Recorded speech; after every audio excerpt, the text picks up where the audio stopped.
علیکم۔ نبی کریم صلی اللہ علیہ وآلہ وسلم کی محبت کی خاطر اور اللہ تبارک و تعالیٰ کی محبت کو حاصل کرنے کی خاطر اللہ تبارک و تعالیٰ کی راہ میں اپنی جان کا نذرانہ پیش کرنا ایک بہت بڑا اعزاز ہے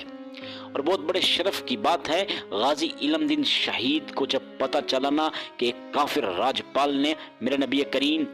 صلی اللہ علیہ وآلہ وسلم سرور کائنات کی ذات میں ان کی شان میں گستاخی کی ہے، تو غازی علم دین شہید نے کہا میں نے اس کافر کو قتل کرنا ہی ہے۔ غازی علم دین شہید نے 6 اپریل 1929 کو موقع کی نزاکت کو دیکھتے ہوئے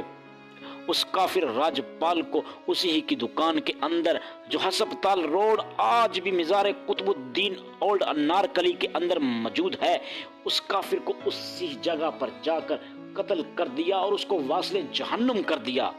غازی علم دین شہید نے پھر خود کو پولیس کے حوالے کر دیا اور کہنے لگے ہاں میں نے ہی اس کافر کو قتل کیا ہے، میں نے ہی اس کو واصل جہنم کر دیا ہے، کیونکہ اس نے میرے نبی کریم صلی اللہ علیہ وآلہ وسلم کی شان میں گستاخی کی ہے۔ پھر کیس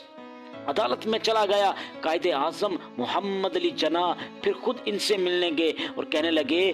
اے علم دین تو صرف ایک بار کہہ دے کہ میں نے اس کافر کو قتل نہیں کیا، میں نے یہ کام نہیں کیا۔ تو علم دین صاحب کہنے لگے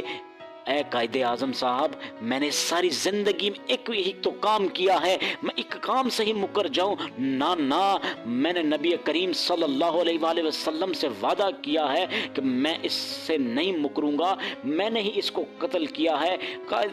غازی علم دین شہید کو 22 مئی کو پھانسی کی سزا کا حکم سنا دیا گیا۔ پھر غازی علم دین شہید کے پاس امیر ملت پیر جماعت علی شاہ صاحب، تاجدار ملت پیر حضرت مہر علی شاہ صاحب اور حضرت خواجہ شمس عارفی صاحب خود ملنے گئے، جیل میں گئے اور ان سے جا کر کہنے لگے واہ تو نے تو ہم سے بھی زیادہ نمبر لے لیا، ہم تو کتابیں پڑھ کے، ہم نے تو عالم بن کر اپنے اللہ اور اس کے رسول کو حاصل کرنا چاہا۔ اے غازی تو بالکل ان پڑھ نکلنے کے باوجود بھی اللہ اور اس کے رسول کی محبت کو حاصل کر لیا۔ غازی علم دین شہید کو کہنے لگے کیوں نہ ہم تجھے سورہ یوسف سنائیں، کیونکہ حضرت یوسف علیہ السلام بھی جیل میں تھے، آج ہم تمہیں سورہ یوسف سناتے ہیں۔ جب انہوں نے سورہ یوسف پڑھی تو کچھ شد مد اور زبر زیر کا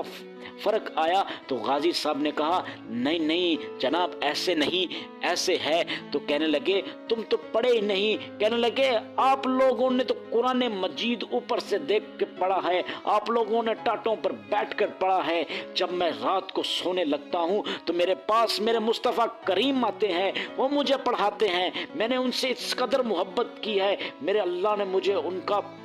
پکا سچا غلام بنا دیا ہے۔ غازی علم دین شہید رحمت اللہ علیہ کو 31 اکتوبر 1929 کو بروز جمعرات میاں والی جیل کے اندر جب پھانسی دے دی گئی، پھر ان کے پاس جب ان کی تدفین کے لیے لے کر جایا گیا، پھر ان کے پاس جناب علامہ محمد اقبال صاحب بھی گئے، پھر ان کے لحد کے پاس جا کر کہنے لگے اے غازی علم